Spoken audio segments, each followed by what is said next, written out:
I should have known not to buy this car right from day one.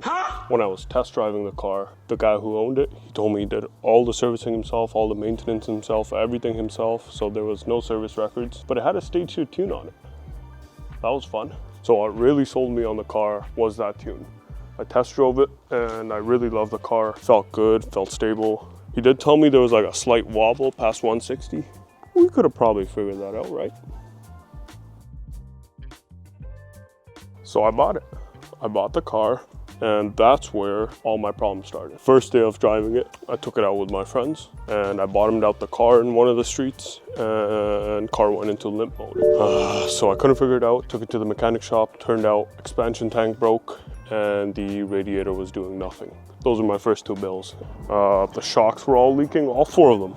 Not just 1, not just 2, all 4 of them were leaking. So that's great. So I got the expansion tank done, I got the radiator done, and then it was good for a couple months. And then in December, the heater core went out. For those of you that don't know what the heater core is, pretty much a heater inside your dashboard, right behind it, that pretty much heats your car. So you guessed, to replace it, you have to take the whole dashboard out. Sounds easy, right? No. $4,000 job, and it's very manual labor intensive. Like any sane, normal person without a garage and any prior mechanical experience, I did it myself.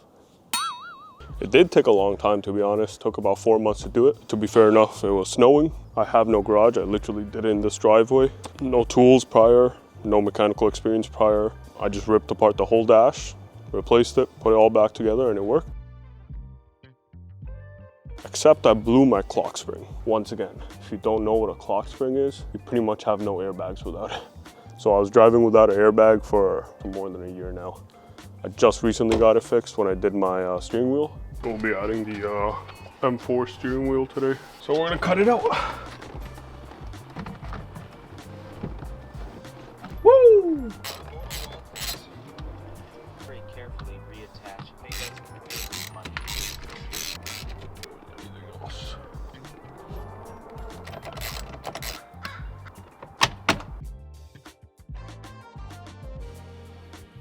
So it really was looking like nothing else could go wrong, possibly. I'd fixed the minor issues here and there what I could. So I started adding new parts, started having fun. I did coilovers in all 4, so it's sitting on BC Racing DS coilovers.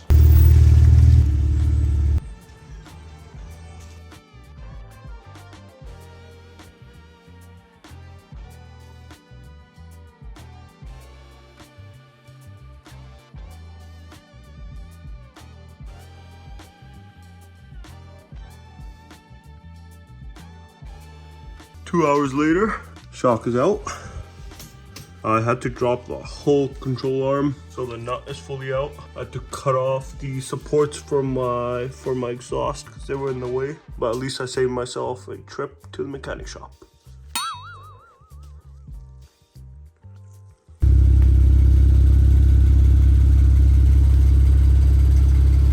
Just getting the car towed out to Orion now. It's been sitting at the park for a while.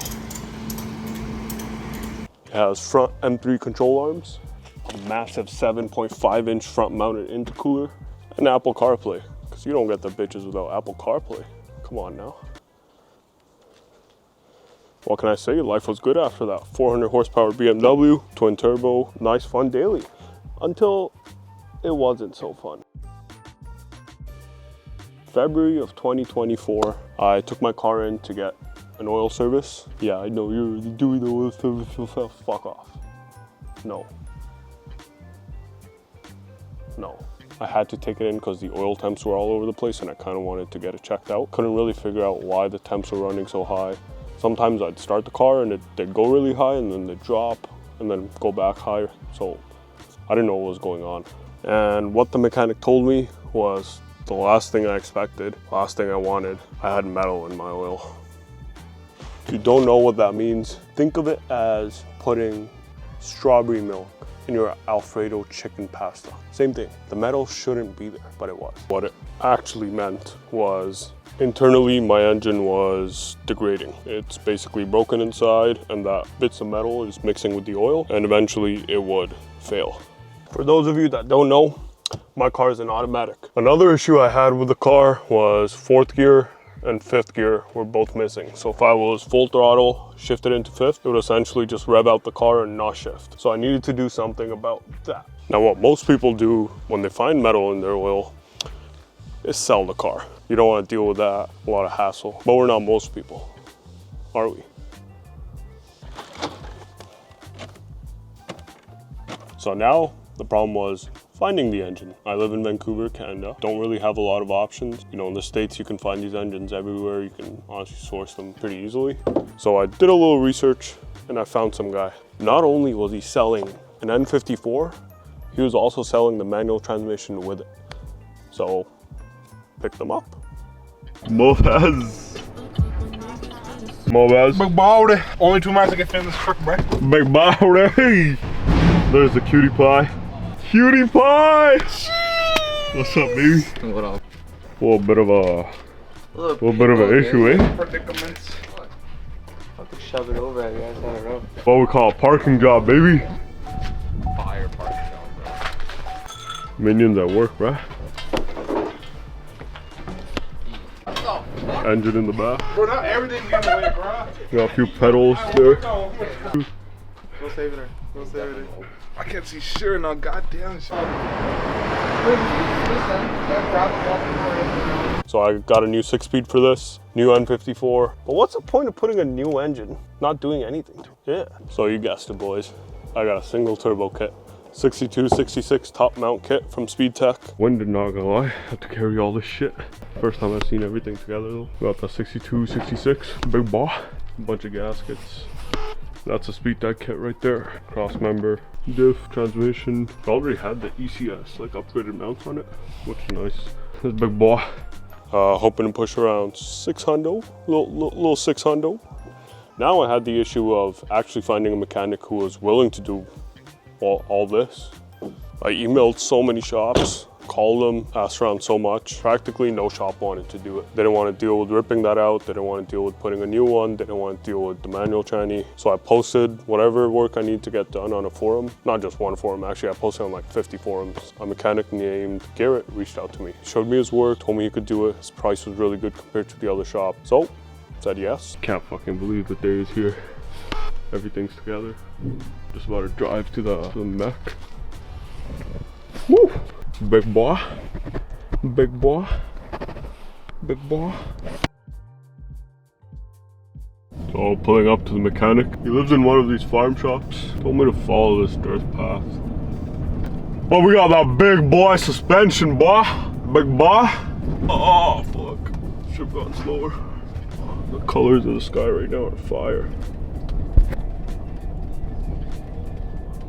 I can see the whole ass engine shaking.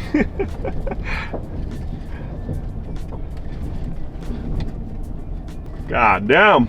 They better be putting a fucking F1 track here, man. Holy, this thing is fucked right now. Look at that view though. God damn.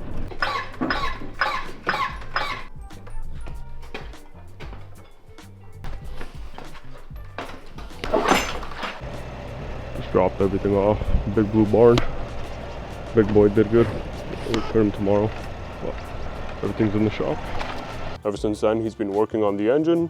He's been working on the tranny. He's been putting everything together. So now you're thinking, dude, this guy blew an engine, got a new engine, got a new transmission. What can go wrong now? Absolutely right. What the fuck can go wrong now? BMW, baby. It's BMW.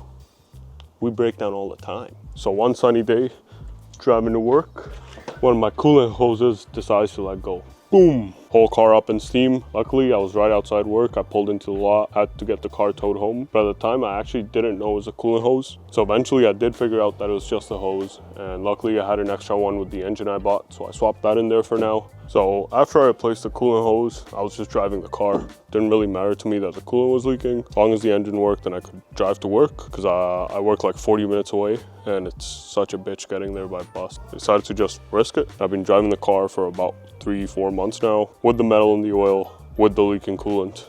Big issue about running a car with leaking coolant is of course the coolant. Any fluid you put in, eventually ends up on the ground in essentially minutes. So I was going through a lot of coolant. And I mean a lot of coolant. Can't be that much, right? Like, dude, 4 bottles? No, not 4. Give me a second. That's 5, 6, 7, 8, 9, 10, 12, 13. So if you do a quick little math here, that's 21 bottles. And now they're not cheap. They're about $20, $30 each, depending on which one you get. So I read through all of these bottles before I realized, why the fuck am I buying these bottles? The engine's already blown and the coolant leaks on the floor as soon as I buy it. Why am I bothering buying it? Why am I putting it in the car? And so car has been running on straight water, not even distilled water, just normal tap water for the past like 2 months.